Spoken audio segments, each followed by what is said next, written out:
स्वागत है सभी का हमारी इस नई गहन चर्चा में। आज हम जिस विषय पे बात करने वाले हैं वो सच में बहुत ही दिलचस्प है। बिल्कुल। और आज का हमारा जो मुख्य स्रोत है, the sovereignty of earthly Joy, यानी लौकिक आनंद की संप्रभुता, वो तो जैसे दिमाग के सारे तार खोल देता है। हाँ, मैंने जब इसके नोट्स पढ़े तो मुझे भी ऐसा ही लगा। ऐसा लगा जैसे हम सदियों से कुछ ऐसा मान रहे थे जिस पर कभी सवाल ही नहीं उठाया। तो इस चर्चा का हमारा मुख्य उद्देश्य यही है कि हम उस वैचारिक बदलाव को समझें। क्या हमें वाकई परलोक या निश्चितता के लिए अपने आज के सुखों को छोड़ देना चाहिए? सही कहा। और देखो, ये स्रोत हमारे सोचने के तरीके को पूरी तरह से पलट कर रख देता है।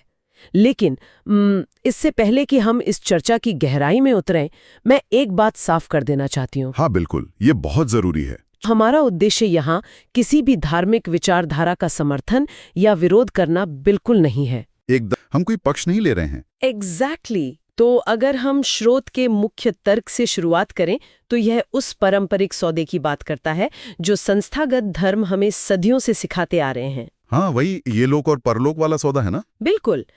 सिखाया ये जाता है कि इस जीवन में, जिसे इहलोक कहते हैं, अगर आप कृच्छ साधन करेंगे, यानी कठोर तप करेंगे, अपनी इच्छाओं को मारेंगे, संयम रखेंगे, तो मृत्यु के बाद परलोक में आपको बहुत अच्छे फल मिलेंगे। चलिए इसे थोड़ा और गहराई से समझते हैं। ये सुनकर मुझे एक बहुत ही अजीब सी बात याद आ रही है। एक एनालॉजी है। हाँ, बताइए ना। ये तो कुछ वैसा ही है यार, जैसे आप अपनी पूरी जिंदगी की खून पसीने की गाढ़ी कमाई किसी ऐसे रिटायरमेंट फंड में जमा कर रहे हों जिसके बारे में आपको पता ही नहीं है। एग्जैक्टली। आपको पता ही नहीं कि वो बैंक असल में मौजूद भी है या नहीं, उसकी कोई ब्रांच नहीं है, कोई कस्टमर केयर नहीं है, और पैसा निकालने की शर्त यह है कि आपको मरना पड़ेगा। ये बहुत ही सटीक उदाहरण है, और स्रोत भी इसी बात को एक बहुत ही तार्किक, एक गणितीय दृष्टिकोण से देखता है। गणितीय दृष्टिकोण? वो कैसे? देखो, स्रोत कहता है कि कोई नहीं जानता कि परलोक में वास्तव में क्या होता है। ये ब्रह्मांड का सबसे बड़ा अज्ञात है। अब मान लो कि पारंपरिक बात सच है कि इस जन्म में कष्ट सहने से अगले जन्म में सुख मिलता है। हाँ, यही तो सब मानते हैं। तो इसका दूसरा पहलू भी तो सच होगा ना, कि अगर इस जन्म में सुख भोग लिया तो अगले जन्म में कष्ट मिलेगा। लॉजिक के हिसाब से तो हाँ, दोनों एक दूसरे से जुड़े हैं। तो परिणाम क्या हुआ? दोनों ही स्थितियों में आपको 2 जन्मों के चक्र में एक बार सुख और एक बार दुखी तो मिलना है। अरे वाह, बात तो वहीं आ गई। एक जन्म में सुख और एक में कष्ट। तो फिर क्रम बदलने से क्या फर्क पड़ता है? यही तो स्रोत का सबसे बड़ा सवाल है। जब गणित के हिसाब से दोनों का परिणाम एक ही है, तो हम उस सुख को अभी क्यों ना चुन लें जो हमारे बिल्कुल सामने है, जो यथार्थ है। ये तो सच में दिमाग घुमा देने वाली बात है। तो इसका हमारे वर्तमान जीवन के निर्णयों पर क्या अर्थ निकलता है? क्या हमें उस चीज के लिए अपना आज कुर्बान कर देना चाहिए जिसे हमने कभी देखा ही नहीं? और यहीं पे स्रोत पूरी तरह से समीकरण को पलट देता है। वो एक नए विचार की वकालत करता है जिसे उसने प्राकृतिक मानव धर्म या नेचुरल ह्यूमन रिलीजन कहा है। अच्छा, तो ये कोई नया धर्म है क्या? नहीं, यह कोई संस्थागत धर्म नहीं है, बल्कि एक विचारधारा है। ये विचारधारा कहती है कि इस पूरी धारणा को ही बदल दिया जाना चाहिए। सुख अभी भोग लो और कष्ट बाद के लिए छोड़ दो। बिल्कुल। क्यों ना हम इस जीवन के सुखों को अभी जी लें, और जो तप या कष्ट है उसे उस अनदेखे परलोक के लिए छोड़ दें। यार, अगर लोग ऐसा सोचने लगे तो समाज तो इसे सीधा सीधा पाप या अधर्म कहेगा ना। अपनी इच्छाओं को ऐसे पूरी तरह से जी लेना तो पारंपरिक रूप से गलत माना जाता है। हाँ, और यहाँ स्रोत बहुत ही साहसिक हो जाता है। स्रोत कहता है कि अगर इस जीवन में संयम न रखना और अपनी खुशियां मनाना अधर्म माना जाता है, तो चलिए कुछ अधर्मी कर लेते हैं। बाप रे, चलिए कुछ अधर्मी कर लेते हैं, ये तो बहुत ही विद्रोही बयान है ना? स्रोत खुलकर प्रेम, खुशी और इस दुनिया की सभी अच्छी चीजों को जी भर कर महसूस करने का आह्वान करता है। और यहाँ जो बात सबसे दिलचस्प है वो ये है कि ये लेख सजा और परलोक के डर को पूरी तरह से खारिज कर देता है। अगर कोई सजा है भी तो वो बाद में देखी जाएगी, वर्तमान को क्यों खराब किया जाए। सही। एग्जैक्टली। डर के साए में जीने से क्या फायदा? यहाँ आकर बात सच में बहुत दिलचस्प हो जाती है, क्योंकि शुरुआत में तो ऐसा लग रहा था कि ये सिर्फ नियमों को तोड़ने की बात है, लेकिन अब लग रहा है कि ये जीवन को देखने के नजरिए को पूरी तरह से सकारात्मक बनाने की बात है। बिल्कुल। और लोग अक्सर सोचते हैं कि अगर परलोक का डर खत्म हो गया तो समाज में अराजकता फैल जाएगी, लोग स्वार्थी हो जाएंगे। हाँ, यही तो सबसे बड़ा डर होता है संस्थाओं का। लेकिन स्रोत कहता है कि ऐसा नहीं है। डर से मुक्त होकर इंसान अपनी प्राकृतिक अवस्था में आता है, जो कि प्रेमपूर्ण और सकारात्मक है। ये तो बहुत ही गहरा विचार है।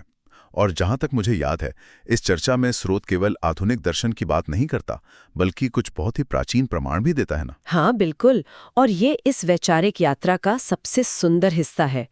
स्रोत दावा करता है कि जब हम इस जीवन को सच में जीना शुरू करेंगे, तब हमें एहसास होगा कि सृष्टिकर्ता ने ये दुनिया कितनी सुंदर बनाई है। उपनिषद के दर्शन का सहारा लेता है। अरे हाँ, मैंने नोट्स में वो संस्कृत श्लोक देखा था। हाँ, वो तैत्तिरीय उपनिषद का एक बहुत ही महत्वपूर्ण श्लोक है। श्लोक कुछ इस तरह है। आनंदा देव खल विमानी भूतानि जायन्ते, आनंदेन जातानि जीवन्ते, आनंदम प्रयन्ति अभिसम विशन्ते। सुनने में बहुत गहरा लगता है। इसका मतलब क्या है? इसका अर्थ यह है कि सभी प्राणी आनंद से ही उत्पन्न होते हैं, जन्म लेने के बाद वे आनंद से ही जीवित रहते हैं, और अंततः वे आनंद की ओर ही बढ़ते हैं और उसी में विलीन हो जाते हैं।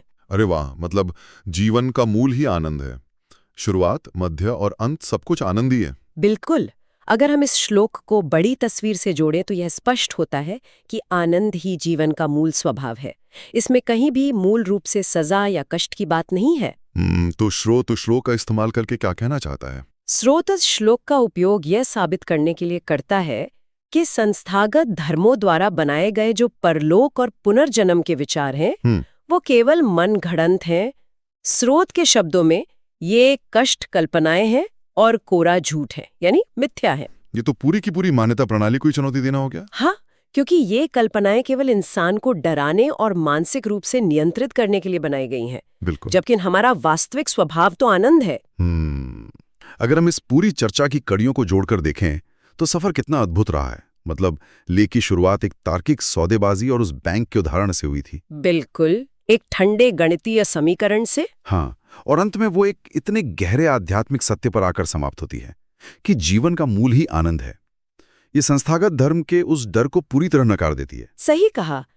ये स्रोत भविष्य की उन चिंताओं को छोड़कर वर्तमान जीवन के लौकिक सुखों, प्रेम और आनंद को पूरी तरह से अपनाने का एक बहुत ही मजबूत तर्क देता है। और बिना किसी विचारधारा का पक्ष लिए मुझे लगता है कि हम दोनों इस बात पर सहमत होंगे कि ये स्रोत निश्चित रूप से मानव मनोविज्ञान के बारे में सोचने का एक नया नजरिया देता है। बिल्कुल, ये हमारी प्राथमिकताओं को फिर से तय करने पर मजबूर करता है।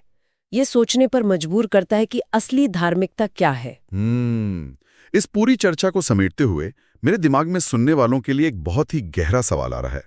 एक ऐसा विचार जो शायद इस स्रोत से ही उपजा है, लेकिन हमें एक कदम और आगे ले जाता है। अच्छा, वो क्या है? सोचिए, अगर हमारी पूरी नैतिकता और सही और गलत की परिभाषा हमेशा परलोक के डर या वहां मिलने वाले इनाम पर टिकी रही है। हाँ, जो कि पारंपरिक रूप से होता आया है। बिल्कुल। तो अगर हम अचानक इस स्रोत की तरह केवल वर्तमान जीवन के आनंद को ही अपना सर्वोच्च सत्य मान लें, तो क्या इससे हमारे एक दूसरे के प्रति व्यवहार करने का तरीका पूरी तरह से बदल नहीं जाएगा? ये तो सोचने वाली बात है। आप कहना चाहते हैं कि डर हटने से हम बेहतर इंसान बन सकते हैं? हाँ, अक्सर लोग कहते हैं कि परलोक का डर नहीं होगा तो इंसान स्वार्थी हो जाएगा, लेकिन क्या इसका उल्टा सच नहीं हो सकता? अगर कोई अगला जन्म नहीं है, तो क्या इस जन्म में खुशियां बांटने की, एक दूसरे की मदद करने की हमारी जिम्मेदारी और भी ज्यादा बड़ी नहीं हो जाती? ये बहुत ही खूबसूरत विचार है। मतलब अगर स्वर्ग कहीं और नहीं है, तो हमें उसे यहीं बनाना होगा। एग्जैक्टली। शायद ये डर से मुक्ति ही हमें पहली बार सच में अधिक मानवीय बना दे।